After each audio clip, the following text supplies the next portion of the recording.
I want to thank everyone here for the work that you do.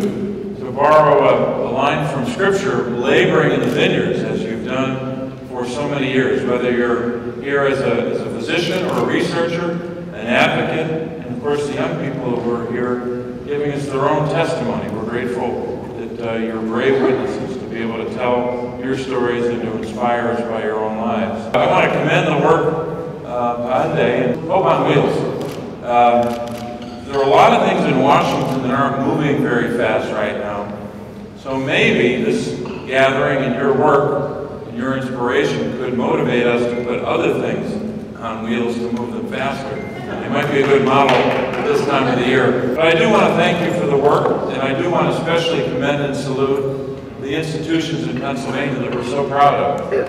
Children's Hospital in Philadelphia, Children's Hospital in Pittsburgh, and the institutions that do the kind of breathtaking and breakthrough work that we all have come to, I think, appreciate, but I think sometimes we take for granted in the day-to-day business of Washington or even in our lives back in our home communities. The great work that gets done. So I want to commend and salute so many institutions today. I know that we might be joined later by Representative Congressman Kelly from Northwestern Pennsylvania. Mike Kelly, I know, is someone who has not only a history with the issues that bring us together today, but also, of course, before he was a member of Congress, he was in the field that so many in this room have done your work in. But again, I want to say how much I appreciate what both, in our state, what both children's hospitals do in Philadelphia and Pittsburgh, but also at the same time to salute the School of Medicine at Penn State. I didn't mention Penn State before, and I should have.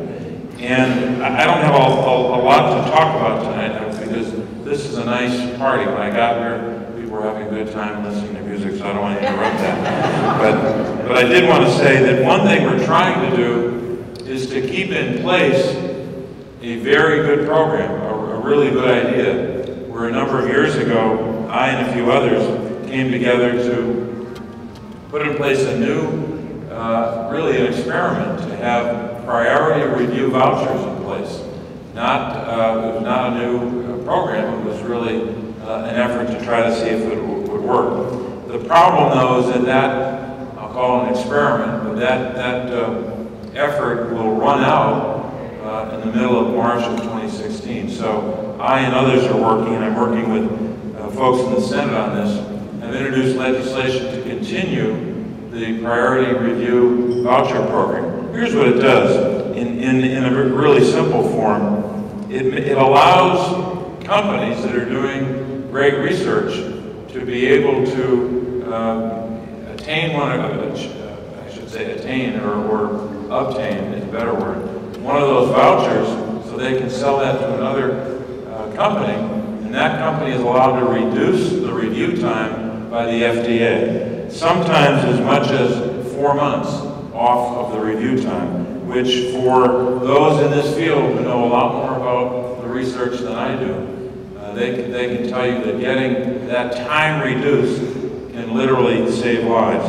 That's one of the things that folks in this town, when we work together, can do together, and I appreciate the fact that you come here with your expertise, with your advocacy, with your passion, and even with your own lives and your own stories, as the young people have brought to us, to give us that inspiration to keep going, to research, to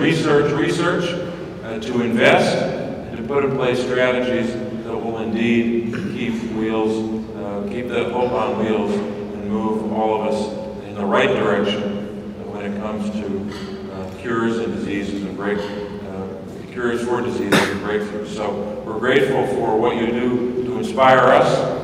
We're also grateful for your witness here today and for inviting me to a nice party. Thank you, and God bless you.